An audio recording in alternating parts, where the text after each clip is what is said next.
Artaxerxes I, esse é o personagem ou a personagem do vídeo de hoje. É um texto um pouco maior, um pouco mais extenso, um pouco mais longo, mas tudo bem. Bom, estou gravando uma playlist sobre todos os personagens da Bíblia de A a Z. Eu tenho interesse nesse tipo de temática. O link deste livro está na descrição, caso você também tenha interesse. Eu gosto de saber um pouco da história, da biografia de cada personagem bíblico, e é por isso que eu estou construindo essa playlist de introdução a isto. Artaxerxes I. Bom, eu ainda não entrei no texto, então vou puxar de memória mais ou menos o que eu lembro sobre Artaxerxes I. A única coisa que me vem à cabeça é que ele foi de fato um grande rei, um imperador, enfim, algum monarca, alguma grande autoridade do Império Persa. É só isso que eu tenho. E que tem a ver com a história, talvez com a história de, deixa eu ver, ou de Daniel, ou de Esther. Vamos ver no texto. Artaxerxes I era o imperador da Pérsia, acertei essa parte. Entre 465, desde 465 a.C. até 425 a.C. 65, 55, 45, 35, 25, 40 anos reinando. Ele era filho de Xerxes I, Assuero. E aí tem uma nota de rodapé. Xerxes I foi assassinado em 465, mas Artaxerxes não participou desse complô, ok. E pai de Dário II. A Pérsia, então ele era pai de Dário II. A Pérsia era o antigo inimigo da Babilônia e da Pérsia. Deixa eu ajeitar minha cadeira aqui. Vamos ver se não corta muito. Acho que cortou, né? Eu não edito os vídeos, né? Então fica assim mesmo. Entre suas maiores conquistas, pode-se mencionar a debelação da rebelião insuflada por seu irmão Ciro, o controle da interferência espartana nos assuntos da Ásia Menor, o domínio sobre inúmeros sátrapas. Sátrapas eram governadores sedentos de poder em um enorme programa de construção. Dentre os prédios que construiu está o Palácio de Suzã. O famoso Palácio de Suzã foi ele que construiu, é interessante. Muitos historiadores o consideram idêntico àquele descrito no livro de Esther. Olha só, então estão em relação com Esther e aparentemente nada a ver com Daniel. Livro de Esther, que aí tem uma nota de rodapé sobre isso. Vamos ver. Esther. Eu tenho a impressão que minha câmera está torta, ela foi entortando aos poucos, eu vou trocar esse tripé. Cara, eu estou comprando os equipamentos aos poucos aqui no canal, e olha só, esse tripé eu acho que está levemente inclinado. Esther era a esposa judaica do pai de Artaxerxes, então Esther era a esposa de Xerxes I, a quem algumas versões da Bíblia, a R e a RC, chamam de Assuero. É possível que Artaxerxes tenha construído um palácio exatamente igual ao do seu pai. É mais provável, entretanto, que as pessoas que escreveram a história estivessem familiarizadas com o palácio de Artaxerxes, mas não com o de Xerxes, descrevendo-o, portanto, em sua narrativa. Então essa é a nota de rodapé. Vamos continuar a leitura. Artaxerxes também iniciou um intercâmbio cultural muito produtivo entre gregos e persas. Quanto aos fracassos, ele perdeu o Egito em 400 a.C., depois de uma enorme rebelião que fora instigada pelos atenienses em 455 a.C.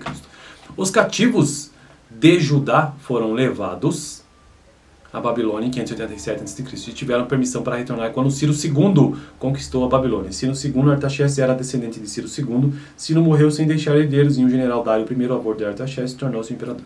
Nota de rodapé. Conquistou a Babilônia em 539 a.C. Os persas a seguir governaram a Palestina por 2 séculos até Alexandre o Grande a conquistar. Os persas foram de grande auxílio para os judeus, especialmente durante o período imediatamente após o seu retorno ao exílio. Os persas, em geral, eram conquistadores muito iluminados, pois reconheciam que as nações conquistadas que não fossem brutalmente oprimidas eram, muitas vezes, muito mais prósperas e, portanto, Pois reconheciam que as nações conquistadas que não fossem brutalmente oprimidas eram, muitas vezes, muito mais prósperas e, portanto, o ressentimento e a rebelião menos presentes. É provável também que os judeus tenham demonstrado gratidão aos persas por tê-los libertado da escravidão e por tê-los ajudado a reconstruir o templo. E para os persas era vantajoso ter um aliado forte e grato na região oeste.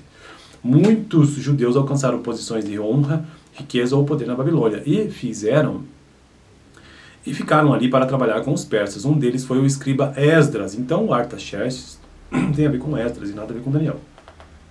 Por quem Artaxerxes nutria grande respeito e confiança. Vou até puxar uma seta aqui, ó.